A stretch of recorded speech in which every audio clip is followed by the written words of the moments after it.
kepada baginda Rasulullah SAW selaku tokoh, selaku figur yang kemudian membawa kita ke alam yang terang benderang seperti yang kita rasakan ini.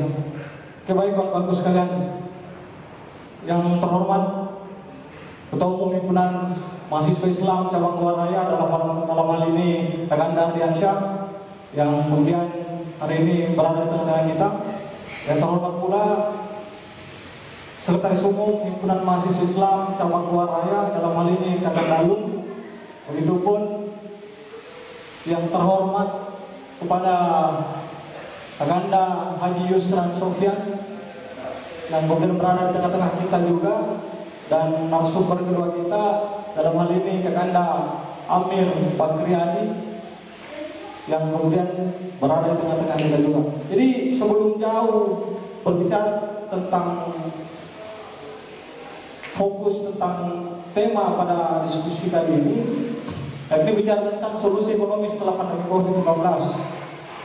Jadi teman-teman bisa saksikan secara seksama bagaimana tawaran konsep dari kedua narasumber kita, bagaimana sungguhan konsep yang kemudian ditawarkan oleh dua narasumber kita. Dalam hal ini tempat dan waktu saya persilahkan.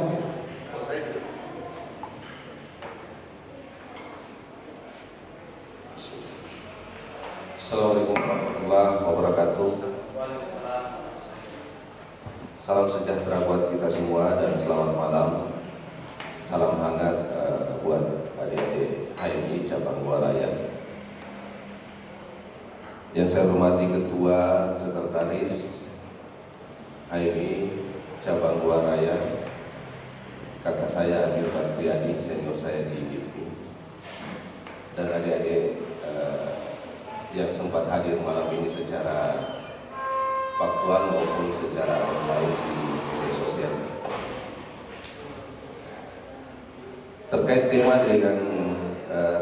di atas ini, solusi yang kita akan tembus setelah pandemi, sebenarnya kalimat ini sangat antusias, sangat optimis, karena saya belum pernah membayangkan bahwa pandemi ini ada di dunia bulan keberapa atau tahun keberapa, karena sampai hari ini vaksinnya belum kita temukan. Kasus pandemi ini adalah kasus global, itu juga mendera bangsa kita, bangsa Indonesia. Saya ingin gambarkan bahwa pandemi secara global ini diawali di kota Wuhan, itu tepatnya mungkin tahun lalu. Makanya kita katakan COVID-19. Itu 19 itu tahunnya dimulai. Setelah wabah ini merebak, ada kepanikan secara global karena ternyata virus ini menjalar di mana-mana. Bukan hanya di negeri Tiongkok, tapi menjalar ke negeri Eropa, menjalar ke negeri Amerika, dan begitu juga dengan Asia, khususnya Indonesia. Setelah proses ini, wabah virus corona ini, COVID-19 ini menjalar, sebenarnya menurut NGO kemanusiaan, virus ini sudah ada di bulan Februari. Tapi kan secara resmi kita umumkan itu di bulan Maret, tepatnya tanggal 6 kalau tidak salah. Akibat dari pandemi ini bukan hanya berimplikasi terhadap kesehatan, tetapi implikasi terhadap ekonomi, terhadap sosial, dan terhadap keuangan global. Saya mendapatkan data bahwa di tahun 2020, tepatnya di kuartal pertama dan kuartal kedua, bahwa secara global ekonomi ini berdampak sangat signifikan terhadap penurunan, karena semua pertumbuhan ekonomi di negara-negara itu berjalan minus. Nah, saya ambil satu contoh, misalnya di Amerika. Saya ambil data kebetulan dari Kementerian Keuangan Republik Indonesia. bahwa di Amerika itu di kuartal pertama dia 0,2, masuk di kuartal kedua itu secara forecast, secara perkiraan itu dia minus 9,7. Jadi pertumbuhan ekonomi global itu minus juga. Sebentar saya ceritakan ini Indonesia dan dampak-dampak ekonominya. Kemudian Inggris di kuartal kedua ini, kuartal kedua itu mulai dari bulan Mei sampai bulan Agustus itu minus juga 15,4%. Kemudian Jerman 11,2%, kemudian Prancis minus 17,2, semua minus ini. Jepang juga begitu, minus 8,3, Tiongkok minus di kuartal pertama dia minus 6,8, kemudian dia rebound. Nah, saya sengaja menceritakan memprolog keadaan global karena saya ingin mendiferensiasi kenapa sampai Tiongkok itu bisa rebound secepatnya. Karena di negara-negara lain yang masuk di kuartal kedua dia minus semua pertumbuhannya. Kemudian Tiongkok di kuartal pertama itu dia minus 6,8, kemudian di kuartal kedua 2020 ini sudah merangkak naik di positif 1,2%. Kemudian India juga minus, Singapura, Malaysia, dan Indonesia. Nah, posisi Indonesia itu di kuartal pertama 3,0, kemudian masuk di kuartal kedua itu minus 3,1. Jadi problem pandemi ini bukan hanya problem sakit, problem penyakit atau penularan, tetapi sudah berdampak ke aspek-aspek lain. Misalnya aspek ekonomi, aspek sosial, dan aspek keuangan negara yang melanda pandemi ini, negara yang telah mengalami penyebaran wabah COVID-19 ini. Ada yang menarik, setelah saya jelaskan itu data autentik dari Kementerian Keuangan bahwa negara Tiongkok itu merangkak positif, dia sudah rebound.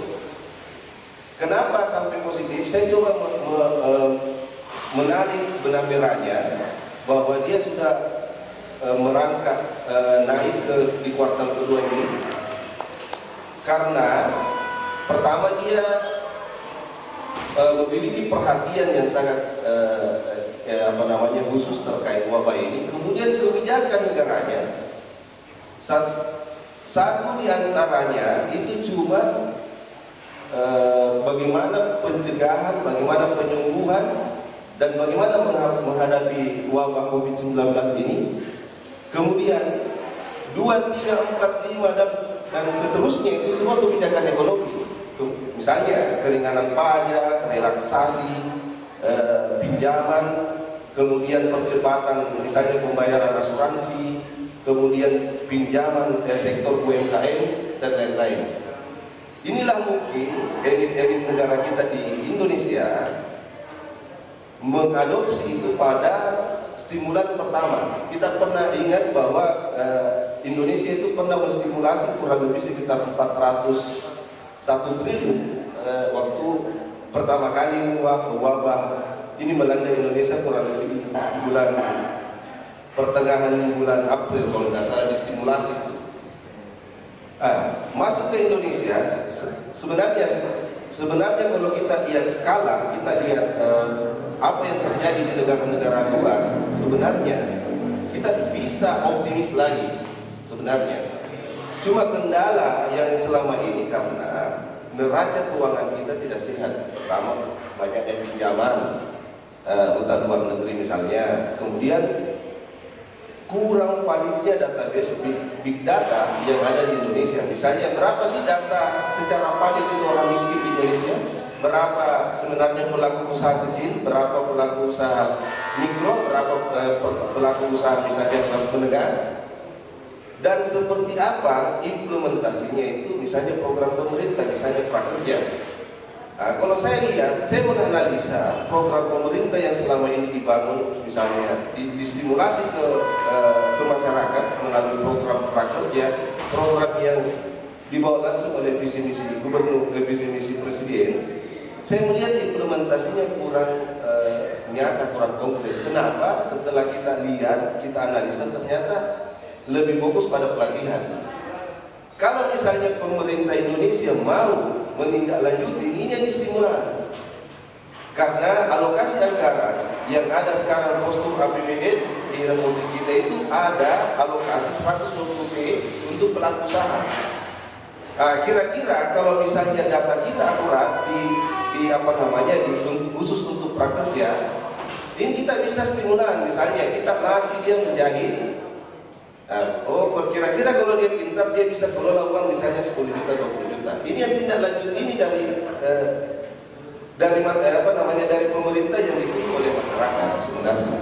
Apa bentuk-bentuk konkret program pemerintah selama ini yang bisa kita akomodir selaku masyarakat, selaku calon pelaku usaha, sehingga bisa implementatif itu programnya.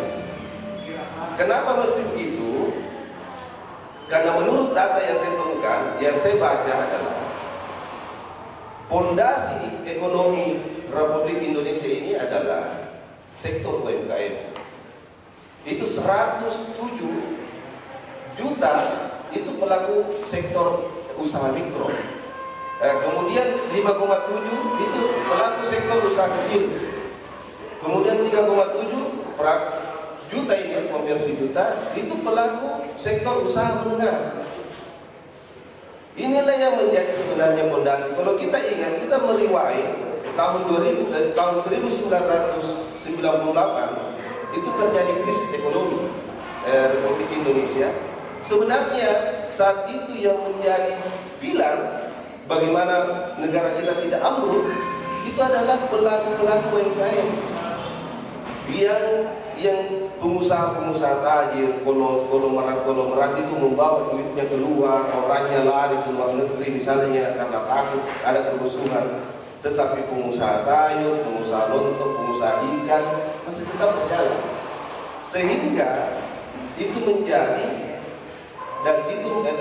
itu menjadi fondasi tidak ambruknya pertumbuhan ekonomi pada saat itu, tidak terlalu ambruk. Inilah yang kita coba formulasi, misalnya lewat kadin, misalnya lewat HIPMI misalnya, bagaimana menangkap program-program dari pemerintah Indonesia sehingga dia implementatif, sehingga bisa menciptakan lapangan pekerjaan. Karena yang paling mudah sebenarnya menciptakan lapangan pekerjaan itu adalah sektor mikro dan sektor usaha kecil menengah. Nah, kemudian saya mendapatkan data juga bahwa pengangguran ini sebenarnya bertambah setelah masa pandemi ini di Indonesia. Itu kurang lebih sekitar 6 juta sudah menganggur, itu di sektor formal. Jadi misalnya pegawai BUMN, pegawai negeri misalnya yang pegawai BUMN, pegawai swasta yang tercatat itu yang kurang lebih itu yang menganggur sekarang itu kurang lebih 6 juta. Belum lagi pengangguran di sektor informal. Di sektor informal itu bisa lebih dari 6 juta karena lebih banyak. Pekerja di sektor formal itu sekitar 35%, pekerja di sektor informal itu sekitar 65%. Informal yang saya maksud seperti yang saya jelaskan tadi itu yang tidak tercatat, misalnya usaha Gojek, Grab, dan lain-lain, penjual asongan dan lain-lain kan. Nah, itu pekerja-pekerja informal yang menurut saya belum valid datanya yang diambil oleh pemerintah sehingga tidak tercatat dengan baik. Berapa sih sebenarnya yang putus kerja sekarang, yang tidak produksi sekarang, tidak produktif, perorangan atau keluarga. Sehingga ini menjadi pekerjaan rumah baik Republik Indonesia, baik Provinsi Sulawesi Selatan dan kabupaten kota. Kemudian saya meriwayat kembali bahwa sebenarnya proses pandemi ini pertama kali masuk di Sulawesi Selatan khususnya itu di bulan Maret. Sebenarnya kebijakan-kebijakan itu kan kita sudah bisa formulasi. Misalnya bagaimana mengantisipasi atau menghadapi pandemi ini. Misalnya Provinsi Sulawesi Selatan memproporsi kebijakannya 60% untuk menstimulasi sektor kesehatan misalnya, sehingga tidak terlalu membebani postur APBN yang akan distimulasi oleh Indonesia ke provinsi dan kabupaten kota. Jadi saya pada perspektif politik anggarannya bahwa di mana-mana orang bekerja itu pada prinsipnya harus menggunakan modal. Jadi kebijakan-kebijakan ini yang harus kita formulasi. Misalnya Provinsi Sulawesi Selatan memproporsi 60% untuk sektor kesehatan, bagaimana penanggulangan, bagaimana pencegahan wabah COVID-19 ini. 40%-nya dihandle oleh kabupaten kota melalui kebijakan, misalnya bantuan sosial dan bantuan langsung ke masyarakat untuk mengatasi kelaparan misalnya. Sehingga proses-proses dalam menghadapi pandemi atau wabah COVID-19 ini bisa kita bersinergi, bisa kita seirama dengan program-program pusat yang akan distimulasi ke depannya. Sehingga tahapan-tahapan ini dalam menghadapi wabah COVID-19 ini kita bisa existing dan kita bisa memikirkan persoalan-persoalan ekonomi yang sekarang dipikirkan oleh pemerintah pusat dalam hal ini. Ini kan sekarang provinsi maupun kabupaten kota masih berpikir bahwa bagaimana ini sektor kesehatan, bagaimana bantuan sosial, karena kecepatan atau irama kebijakan kemarin waktu pemerintah pusat menstimulasi kebijakan ekonominya atau stimulasi untuk penanggulangan wabah COVID-19 ini lambat, sehingga iramanya tidak masalah. Yang penting proses-proses yang ada sekarang ini kita sudah sama-sama pemerintah, baik pemerintah provinsi maupun pemerintah kabupaten kota, sama-sama hadapi sama-sama ini. Kemudian setelah kita hadapi, karena kita lihat spektrum secara global bahwa banyaknya pertumbuhan ekonomi di negara-negara global itu turun, sehingga mau tidak mau, suka atau tidak suka, Indonesia harus memasuki yang namanya era baru, new normal. Karena kita mau memperbaiki ekonomi ini, walaupun tidak dinafikan bahwa kesehatan menjadi hal yang utama karena terkait dengan virus ini. Tapi mau tidak mau, karena kalau tidak kita ambruk ini secara menyeluruh ini, karena pertumbuhan ekonomi tidak stabil, bahkan pertumbuhan ekonominya minus. Jadi suka atau tidak suka, takut atau tidak takut, ya kita mesti menghadapi, kita mesti mempersiapkan diri masuk pada era new normal ini. Sebenarnya era new normal ini bertujuan untuk bagaimana memperbaiki sektor-sektor perekonomian, bagaimana kita bisa bangkit daripada keterpurukan ekonomi tanpa menafikan pendekatan-pendekatan kesehatan, khususnya pencegahan. Sehingga instrumen-instrumen di new normal itu melahirkan kebiasaan-kebiasaan baru, misalnya harus pakai masker, harus jaga jarak, terus harus menjaga imun tubuh, jangan suka berkerumun. Yang sebenarnya kebiasaan-kebiasaan ini di luar daripada kebiasaan kita sebelumnya. Tapi karena pemerintah secara sadar ingin mengajak seluruh elemen bangsa ini untuk bangkit bersama-sama bagaimana menghadapi keterpurukan ini. Kalau saya pendekatan ekonomi melihat spektrum ini, perspektif ekonominya, kita bisa bangkit bahkan sehat di tahun 2021 kalau misalnya semua elemen bangsa ini, semua masyarakat ini taat terhadap tatanan baru itu. Kemudian kita sama-sama berangkat bahwa kebijakan-kebijakan pusat itu harus terstimulasi dengan baik, khususnya sektor UMKM.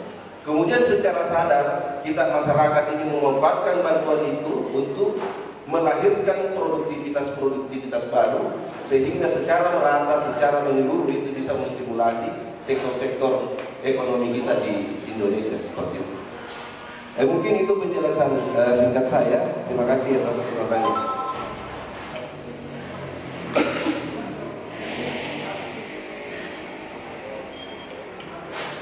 Oke, baik, itulah sedikit suguhan gagasan yang kemudian disampaikan oleh narasumber pertama kita, dalam hal ini Kakanda Yusran Sofyan. Jadi sebelum jauh bergeser dan saya serahkan kepada narasumber kedua kita, dalam hal ini adalah Kak Amir, teman-teman bisa saksikan sebenarnya ada beberapa pesan yang kemudian disampaikan oleh Kakanda Yusran Sofyan, yaitu terkait dengan keterlibatan seluruh elemen. Itu yang pertama. Apalagi keterlibatan elemen ini kemudian dibutuhkan untuk masuk dalam wilayah era new normal tadi yang telah disampaikan oleh Kakanda Yusran. Jadi itu yang pertama. Kemudian yang kedua, saya sedikit menyimak juga tadi dari argumentasi yang kemudian disampaikan oleh Kakanda Yusran Sofyan yang kemudian mengatakan era new normal ini itu kemudian salah satu bagian integral untuk bangkit dari keterpurukan. Nah, ini poin kedua yang teman-teman harus catat secara bersama. Jadi orientasi untuk masuk dalam era new normal itu tidak akan bisa terrealisasi dengan baik apabila yang tidak ada keterlibatan dari seluruh elemen. Nah, itu poin yang kedua. Tapi sebelum kita bergeser juga ke narasumber kedua, dalam hal ini Kak Amir, banyak pertanyaan yang kemudian masuk dalam chat. Kakanda berbicara tentang keterlibatan pemerintah yang betul-betul totalkah atau tidakkah, bicara tentang anggaran COVID-19 yang menjadi polemik hari ini. Kemudian ada juga berbicara tentang bantuan yang kemudian tidak tersalurkan dengan baik. Nah, kalau kita lihat berbagai aktivitas keseharian dari narasumber pertama kita, dalam hal ini Kakanda Yusran Sofyan, beliau merupakan tokoh figur yang kemudian pernah terlibat langsung dalam bagian dari DPRD provinsi, betul kan tadi? Nah, kita mau lihat bagaimana tawaran beliau, suguhan gagasan beliau, wejangan gagasan beliau terkait dengan pertanyaan-pertanyaan tadi, Anda. Mungkin sebelum kita bergeser ke kami ini, supaya kita lebih jelas menggambarkan, supaya teman-teman bisa jelas juga menyaksikan bagaimana tawaran gagasan yang kemudian disampaikan oleh narasumber pertama kita. Mungkin itu dulu saya kembalikan lagi kepada Yusran. Apa pertanyaannya saya? Apa Yang persoalan anggaran katanya. Ini kan banyak ini kan ya, banyak kemudian yang hadir persoalan argumentasi terkait dengan anggaran COVID yang kemudian tidak terbagi secara merata. Dan kemudian bicara tentang bantuan-bantuan dari pemerintah, mulai dari pemerintah pusat sampai pemerintah provinsi dan kabupaten yang kemudian tidak merata. Dan ini kan menjadi satu poin yang kemudian harus kita sikapi secara bersama, kan? Maka daripada itu, karena saya pribadi dan teman-teman mungkin ketahui secara bersama, tidak dinafikan memang dalam hal ini Kakanda Yusran Sofyan yang kemudian pernah menjadi bagian dari DPRD provinsi. Maka daripada itu suguhan itu kita mau lihat dari Kakanda bagaimana tanggapan Kakanda ini melihat beberapa pertanyaan yang kemudian dilontarkan di media, yang dilontarkan oleh anak-anak muda hari ini. Tanyakan dulu lagi apa terus hantar, tanyakan dulu apa yang kita alami ini dengan kebijakan provinsi. Saya bisa siap kan ya. Siap. Karena kan saya tidak di dalam ini, apa yang kita rasakan ini setelah mengenai masyarakat, setelah mengenai mahasiswa terhadap kebijakan provinsi, nah, baru saya coba kira-kira seperti ini ya. Siap. Nah, yang pertama kan bicara tentang itu tadi, persoalan anggaran COVID-19 mulai dari pusat sampai provinsi, daerah yang kemudian disalurkan tidak merata kadang. Nah, cuman saya sebagai moderator cuma mengiring persoalan berita-berita itu untuk kita simpulkan di sini, kita selesaikan di sini agar tidak merebak kemana-mana. Maka daripada itu kita mau lihat gambaran dari Kakanda ini, dari Kakanda Yusran Sofyan terkait dengan polemik yang terjadi, isu yang beredar, dan melihat bagaimana argumentasi Kakanda terkait dengan isu-isu itu. Mungkin begitu dulu, saya serahkan dulu pada Kakanda Yusran sebelum kita bergeser ke narasumber kedua. Ini susah dihadapi ini karena kita Dia paksakan gitu isu yang dia baca, saya juga mesti baca. Tapi kan belum tentu saya baca itu isu-isu yang berobat di media. Jadi kebijakan seperti ini deh, bahwa ada sinkronisasi, ada sinergitas, ada irama kebijakan yang mesti selaras antara kebijakan pusat, kebijakan provinsi, dan kebijakan kabupaten kota. Apa itu? Bahwa pagu pusat itu sudah ada, misalnya di stimulan pertama itu kurang lebih 400, di stimulan kedua ini kurang lebih sekitar 600. Makanya stabilitas keuangan itu mengalami defisit kurang lebih sekitar 6,34%, itu kurang lebih nilainya 1039 triliun. Karena ini akan dialokasikan untuk penanganan dampak-dampak COVID-19. Nah, kiranya kita pemerintah pusat dan pemerintah daerah itu melihat peluang ini. Di mana sih sebenarnya instrumen-instrumen ini yang kita mesti sediakan sehingga stimulasi anggaran pusat itu tersalurkan dengan bagus, terposting dengan bagus, teralokasi dengan baik, dan tepat sasaran, kira-kira seperti itu kan. Nah, terus di kebijakan anggaran pemerintah provinsi juga ada. Makanya saya katakan tadi bahwa untuk menjaga irama kebijakan ini berjalan dengan baik, pemerintah provinsi kalau misalnya ada anggarannya cukup fokus pada penanganan kesehatan. Bagaimana dampak-dampak kesehatannya, bagaimana metode-metode pencegahannya, itu kurang lebih kalau mau diproporsi sekitar 60%. Kemudian apa yang dilakukan pemerintah kabupaten kota? Karena dia memiliki database, walaupun belum tentu valid, database orang miskin, terus database pelaku usaha, karena kan dia yang memiliki masyarakat. Serahkan itu 40% kebijakan bantuan sosial.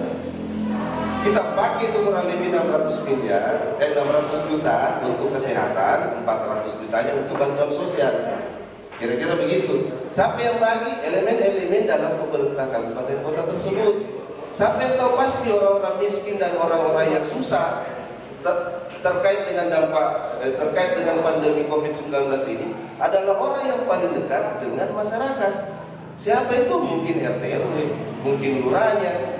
Sehingga tidak ada distorsi kebijakan yang nampak di ruang publik bahwa semua dikelola satu tangan, satu pintu oleh satu kekuasaan. Jadi ada pendistribusian kebijakan.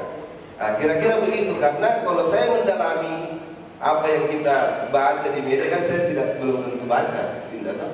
Ada yang ambil misalnya anggaran ini tidak. Makanya tadi saya mau lebih spesifik apa yang kita baca, kita tanyakan itu. Kenapa ada berita begini, benar tidak? Saya jawab mungkin belum tentu benar karena saya tidak ada di dalam, saya tidak bisa pastikan. Tetapi proporsi yang saya mau katakan bahwa proporsi kebijakan pemerintah atau kekuasaan itu mesti terbagi. Kenapa kita diminta kekuasaan atau diminta pemerintah untuk terlibat sama-sama elemen masyarakat, padahal dia tidak di kekuasaan itu tidak terproporsi kebijakannya, tidak terproporsi tanggung jawabnya.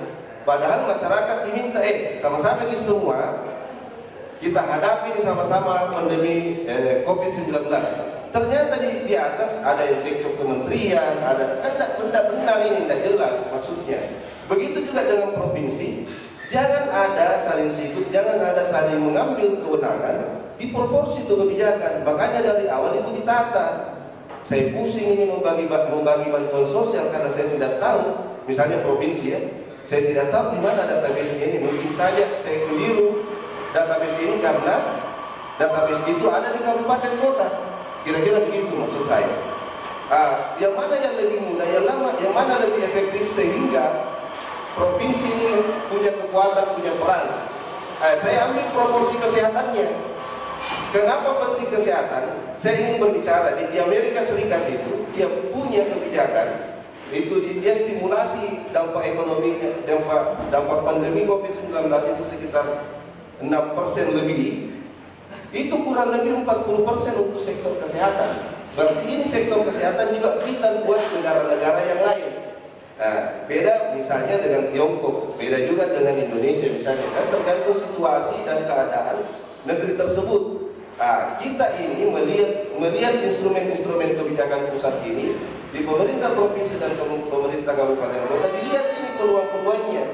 Oh ada nih bantuan misalnya pusat 120 triliun untuk pelaku usaha misalnya, ada sekitar 100 triliun untuk sektor UMKM.